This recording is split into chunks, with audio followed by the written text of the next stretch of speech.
तो दोस्तों मेरा मानना है फिल्म देखने से बेटर आप ये एक्सप्लेनेशन देख ले, क्योंकि ये एक्सप्लेनेशन बहुत ही बढ़िया है, जिससे आपको बोर नहीं होगा, जिसमें आपको बहुत सारा ढेर सारा लव स्टोरी देखने को नहीं मिलेगा और आप इस फिल्म के मेन स्टोरी को इस वीडियो के जरिए समझ पाएंगे। ब्रह्मास्त्र।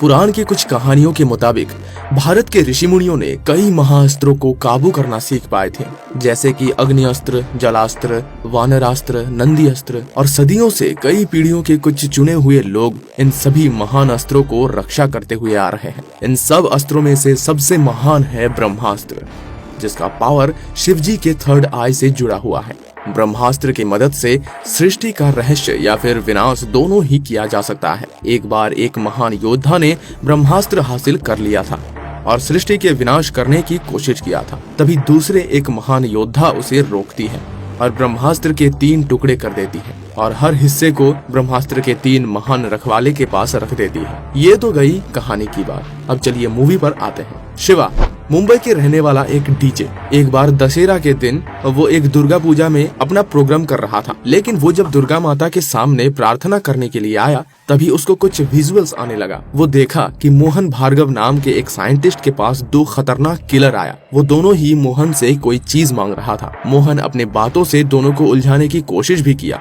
लेकिन आखिर में दोनों मिलकर मोहन पर अटैक कर देता है।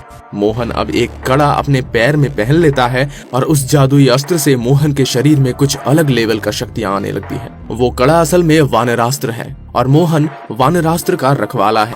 फिर मोहन और उन दोनों किलर्स के बीच में एक भयानक लड़ाई होती है। आखिर में एक औरत वहां पर आ जाती है और अपने अनोखे शक्ति से मोहन को काबू कर लेती है और मोहन के पास से वानरास्त्र छीन लेती है। फिर पता चलता है कि वो तीनों किलर ब्रह्मास्त्र का एक टुकड़ा मोहन के पास से लेने आया था, क्योंकि मोहन ब्रह्मास्त्र के एक टुकड़े का रक्षा करता था। उस औरत ने अपना नाम जुनून बताई और उसकी 2 साथी के नाम है रफ्तार और जोर, यानी कि ताकत। फिर अचानक से शिवा का ये विजुअल्स खत्म हो जाती है और वो होश में वापस आ जाता है।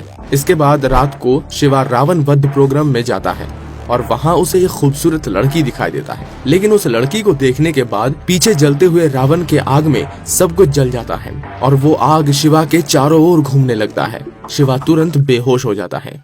उसके कुछ दिन बाद शिवा उस लड़की को फिर से एक लिफ्ट में देखता है। शिवा उस लड़की के साथ मुलाकात करता है और उसे पता चलता है कि उसका नाम ईशा है। शिवा और ईशा के बीच अब धीरे धीरे दोस्ती हो जाती है और ईशा शिवा के रिक्वेस्ट पर एक बर्थडे पार्टी में आ जाती है। वहाँ ईशा को पता चलता है कि शिवा एक अनाथालय चलाता है और उनमें से ही एक बच्ची की आज बर्थडे है। ईशा शिवा के इस अच्छाई को देखकर पिघल जाती है।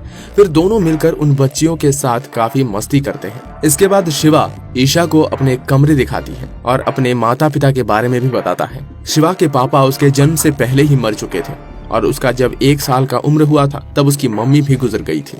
शिवा का इस इमोशनल मोमेंट पर उसका साथ देने के लिए ईशा ने शिवा का हाथ पकड़ लेता है। तभी अचानक बाहर से कुछ आग की शक्तियां दोनों की तरफ बढ़ने लगता है। शिवा को फिर से विजुअल्स दिखाई देता है और उसको दोहराने लगता है। शिवा देखता है कि लगातार 4 दिन लड़ाई के बाद जुनून और उसके साथियों ने मिलकर मोहन को पूरी तरह से बंदी बना लिया है और उससे ब्रह्मास्त्र के बाकी टुकड़ों के बारे में पूछ रही है। मोहन बताया कि ब्रह्मास्त्र का एक टुकड़ा उनके दोस्त महान आर्टिस्ट अनीश शेट्टी के पास है और अनीश अभी वाराणसी में है और तीसरा हिस्सा एक गुरुजी के पास है, लेकिन गुरुजी के पहचान और ठिकाना बताने से पहले ही मोहन बैल्कनी से कूदकर सुसाइड कर लेता है। शिवा का होश भी इसी के साथ वापस आ जाता है। शिवा फिर ईशा का पता ढूंढ कर निकालता है और काली पूजा के पंडाल पर उससे जाकर मिलता है, लेकिन वहाँ एक न्यूज़पेपर से उसे पता चला कि जाना माना साइंटिस्ट मोहन भार्गव ने पिछली रात सुसाइड कर लिया। शिवा ने इस न्यूज को क्रॉस चेक करने के लिए इंटरनेट पर एक न्यूज चैनल देखा। उस चैनल ने भी सेम न्यूज दिखाया। फिर शिवा को यकीन हो जाता है कि वो जो विजुअल्स देख रहा है वो असल में हो रहा है। वो ईशा को भी ये सब कुछ बताता है और डिसाइड करता है कि वो वाराणसी जाएगा और अनीश शेट्टी को उन 3 किलर से बचाएगा। ईशा भी शिवा के साथ वाराणसी जाने के लिए राजी हो जाती है। वाराणसी में एक जगह ईशा को पता चलता है कि आग से शिवा के बॉडी में कोई इफेक्ट नहीं होता, मतलब शिवा आग से जलता ही नहीं है। दरअसल शिवा ये बात अब तक छुपाया था उससे। फिर वो बताता है कि बचपन से ही उसे पता है कि वो आग से नहीं जलता है। बचपन में आग से जलकर उसके मम्मी के साथ पूरा घर जल गया था और भस्म हो गया था, लेकिन उसे एक खरोच तक नहीं आया था। फिर एक जगह पर दोनों ने अनीश शेट्टी को देख पाया। उनके कुछ ही दूरी पर उन तीनों किलर्स को भी देख पाया जो अनीश को मारने के लिए आया है। ईशा और शिवा चालाकी से किलर्स को अनीश के पास आने से रोकता है और शिवा सब कुछ जाकर उसे बता देता है। फिर ईशा के ऊपर वो किलर अटैक कर देते हैं। अनीश और शिवा मिलकर ईशा को बचा लेते हैं, लेकिन वापस लड़ाई के चलते एक गोली अनीश को लग जाती है। वो तीनों एक गाड़ी लेकर वहाँ से भाग जाते हैं। रास्ते में बहुत रिक्वेस्ट करने के बाद अनीश ने गुरुजी को आश्रम का एड्रेस दे देता है जो हिमाचल प्रदेश में मौजूद है। शिवा गाड़ी को वहीं ले जा रहा था, लेकिन वो 3 किलर्स भी उनके पीछे लगा हुआ था। अनीश अपने पास ब्रह्मास्त्र का एक हिस्सा शिवा को दे देता है और उसको गुरुजी तक पहुंचाने का आदेश देते हैं और खुद को उन तीनों किलर्स को रोकने के लिए रुक जाता है। अनीश अपने पास मौजूद नंदी अस्त्र को एक्टिव करता है और अपनी आखिरी सांस तक उन किलर्स से लड़ते हैं। आखिर में उन किलर्स को लेकर अनीश खाई में गिर जाता है और उसका भी मौत हो जाता है, लेकिन रफ्तार शिवा और ईशा के पीछे पड़ा हुआ है। रफ्तार से किसी तरह खुद को बचाते हुए शिवा और ईशा आश्रम के गेट पर आ जाते हैं। रफ्तार अपनी पूरी ताकत से दोनों के ऊपर अटैक करने के लिए आता है कि तभी अचानक से शिवा के शरीर से कुछ पावर निकलता है और रफ्तार को जला के राख कर देता है। शिवा फिर बेहोश हो जाता है। गुरुजी ये दृश्य अपने खिड़की से देख रहे थे।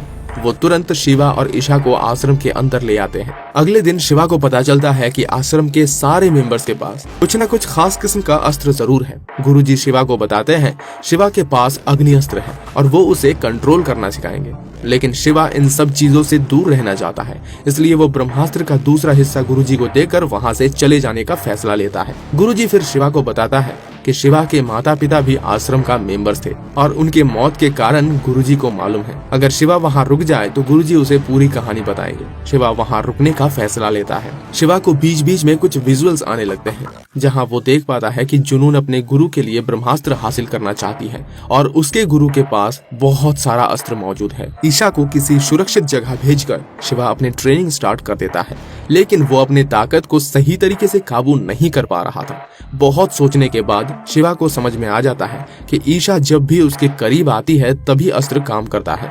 गुरुजी फिर शिवा को समझाता है कि अस्त्र सिर्फ सच्चा प्यार से ही काम करता है। फिर शिवा अपने पास ईशा को इमेजिन करता है और अग्नि अस्त्र को काबू करना सीख जाता है। उसी रात जुनून को ईशा का ठिकाना मिल जाता है और वो उसी रात ईशा के ऊपर अटैक कर देती है। आश्रम के बाकी मेंबर्स मिलकर लड़ाई करते हैं और ईशा को बचा भी लेते हैं। जुनून अब आश्रम का पता ढूंढ निकालने के लिए पास के एक गाँव के सारे लोगों को अपने वश में कर लेती है और आश्रम को ढूंढने लगती है। गुरुजी शिवा को एक कहानी सुनाते हैं। आज से 30 साल पहले ब्रह्मास्त्र का मठ समुद्र के बीच एक द्वीप में था और तब ब्रह्मास्त्र टुकड़ों में नहीं था, लेकिन मठ का एक वीर देव ब्रह्मास्त्र को हासिल करना चाहता था। देव अग्नि अस्त्र का मास्टर था, लेकिन साथ ही कई अस्त्र पर देव काबू पाया था। देव एक दिन अग्नि अस्त्र से ब्रह्मास्त्र को जगाया और विश्व को तबाह करने आ गया, लेकिन तभी उसे रोकने के लिए आश्रम और एक शिष्या आगे आई। उनका नाम है अमृता।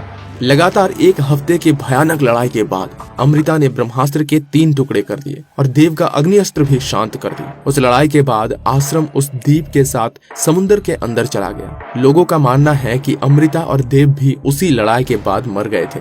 फिर आश्रम हिमाचल में आ गया और अमृता अपने बोट पर ब्रह्मास्त्र के 2 टुकड़े इस आश्रम में भेज दिए। लेकिन गुरुजी का मानना है अमृता लड़ाई के बाद भी जिंदा थी और वो उस समय प्रेग्नेंट थी। बाद में उसका एक बेटा भी हुआ और अमृता और गुरु एक दूसरे से प्यार भी करते थे और गुरुजी को शिवा के अग्नि अस्त्र में देव का परछाई भी दिखाई देता है, यानी कि अमृता और देव का बेटा है शिवा, इसलिए उसके पास बचपन से ही अग्नि अस्त्र का शक्ति है। शिवा फिर सबको बताता है कि देव भी जिंदा है और जुनून उसके लिए ही ब्रह्मास्त्र हासिल करना चाहती है। फिर अपनी माँ के एक शंख के ऊपर अपना खून चढ़ाता है और उस शंख के अंदर ब्रह्मास्त्र का तीसरा हिस्सा भी मिल जाता है, यानी कि ब्रह्मास्त्र का तीसरा हिस्सा अमृता ने अपने पास रखी थी। अब गुरुजी शिवा और ईशा सभी आश्रम मेंबर को लेकर वहाँ से जा रहे थे कि तभी जुनून अपने सेनाओं के साथ उन पर अटैक कर देती है। सभी लोग उनसे लड़ पड़ते हैं। लड़ाई चलते हुए जुनून को ब्रह्मास्त्र के 2 हिस्सा मिल जाता है और तीसरा हिस्सा को पाने के लिए शिवा के साथ उसकी लड़ाई होती है, लेकिन शिवा उस तीसरे हिस्से को अपने साथियों की मदद से